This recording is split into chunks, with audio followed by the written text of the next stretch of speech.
ನಮಸ್ತೆ. ಇವತ್ತು ಗುರುವಾರ. ಈ ನಡುವೆ ಗುರುವಾರ ಅಂದರೆ ತುಂಬಾನೇ ಇಷ್ಟ. ಯಾಕಂದರೆ ರಾಯರ ದರ್ಶನ ಮಾಡೋದು, ರಾಯರ ಪೂಜೆ ಮಾಡೋದು ಅಂದರೆ ತುಂಬಾನೇ ಇಷ್ಟ ಆಗ್ಬಿಡುತ್ತೆ. ಸೊ ಹಾಗಾಗಿ ಇವಾಗ ನಾನು ವ್ರತ ಮಾಡ್ತಾ ಇದ್ದೀನಿ. ಇವತ್ತು 6ನೇ ವಾರದ ವ್ರತ. ಸೊ ಊರಲ್ಲಿ ನಾನು ಮೊದಲನೇ ಸಾರಿ ಮಾಡ್ತಾ ಇದ್ದೀನಿ. ಏನಿಲ್ಲ, ಬೆಳಿಗ್ಗೆ ಬೇಗ ಎದ್ದು ಮನೆನೆಲ್ಲ ಕ್ಲೀನ್ ಮಾಡಿ, ಸ್ನಾನ ಮಾಡಿ, ನೈವೇದ್ಯಕ್ಕೆ ಏನಾದರೂ ಪ್ರಿಪೇರ್ ಮಾಡಿ ಪೂಜೆ ಮಾಡೋದು.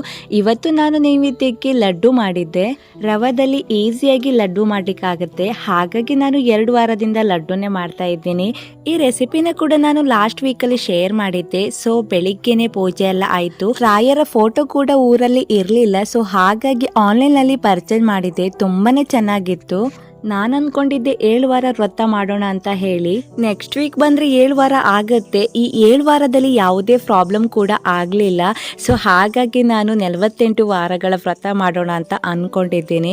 ಸೊ ನೋಡುವ ಹೇಗಾಗುತ್ತೆ ಅಂತ ಹೇಳಿ. ಸೊ ಇವಾಗ ಪೂಜೆ ಎಲ್ಲ ಮಾಡಿಬಿಟ್ಟು ಇಲ್ಲಿ ಹತ್ತಿರದಲ್ಲಿ ಒಂದು ಗುರು ರಾಘವೇಂದ್ರ ಸ್ವಾಮಿ ಮಂದಿರ ಕೂಡ ಇತ್ತು. ಫಸ್ಟ್ ಟೈಮ್ ಹೋಗ್ತಾ ಇದ್ದೀನಿ. ನಮ್ಮ ಮನೆಯಲ್ಲಿ ಹತ್ತಿರ ಇದೆ ಅನ್ನೋದು ನನಗೆ ಗೊತ್ತೇ ಇರಲಿಲ್ಲ. ಸೊ ಇವಾಗ ಅಪ್ಪ ನಾನು ಬೆಳಿಗ್ಗೆನೆ ಬೇಗ ಹೋಗಿದ್ವಿ. ಮಕ್ಕಳು ಇನ್ನು ಎದ್ದಿರ್ಲಿಲ್ಲ. ಸೊ ಹಾಗಾಗಿ ಬೈಕಲ್ಲಿ ಒಂದು 4-5 ಕಿಲೋಮೀಟರ್ ಅಲ್ಲಿ ಇದೆ. ಸೊ ಹಾಗಾಗಿ ಅಲ್ಲಿ ಹೋಗೋಣ ಅಂತ ಹೋಗ್ತಾ ಇದ್ವಿ. ಹೋಗ್ಬೇಕಾದ್ರೆ ಹಣ್ಣು ಕಾಯಿ ತೆಗೆದುಕೊಂಡು ಹೋಗ್ಬೇಕು ಅಂತಾರೆ. ಸೊ ಕಾಯಿಯನ್ನ ಮನೆಯಲ್ಲೇ ತೆಗೆದುಕೊಂಡಿದ್ವಿ. ಸೊ ಹಾಗೆ ಶಾಪ್ಗೆ ಹೋಗಿ ಹಣ್ಣನ್ನ ತೆಗೆದುಕೊಂಡು ಇವಾಗ ಹೊರಟ್ವಿ. ತುಂಬ ಸಾರಿ ಈ ರೋಡಲ್ಲಿ ಹೋಗಬೇಕಾದ್ರೆ ಈ ಮಠ ನೋಡಿದ್ವಿ, ಆದರೆ ಗೊತ್ತಿರಲಿಲ್ಲ. ಸೊ ಇವಾಗ ಅಲ್ಲಿಗೆ ಹೋಗುವಂತಹ ಒಂದು ಚಾನ್ಸ್ ಸಿಕ್ತು.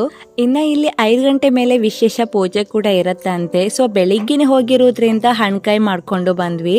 ಇನ್ನು ಊರಿಗೆ ಬಂದರೆ ಪ್ರತಿ ಗುರುವಾರ ಇಲ್ಲಿಗೆ ವಿಸಿಟ್ ಮಾಡ್ತೀನಿ. ಬೆಳಿಗ್ಗೆ ಬೇಗ ಬಂದಿರೋದ್ರಿಂದ ದೇವಸ್ಥಾನ ಓಪನ್ ಮಾಡ್ತಾ ಇದ್ದಾರೆ ಅಷ್ಟೇ. ಸೊ ಹೂವನ್ನ ಏರಿಸಿ ಇವಾಗ ಪೂಜೆ ಕೂಡ ಮಾಡಿದ್ದಾಯಿತು. ಸೊ ಈ ಪೂಜೆ ಜೊತೆ ಇವತ್ತಿನ ಈ ವಿಡಿಯೋ ಕೂಡ ಇಲ್ಲಿಗೆ ಎಂಡ್ ಮಾಡ್ತೀನಿ. ಬನ್ನಿ ಪೂಜೆ ನೋಡೋಣ.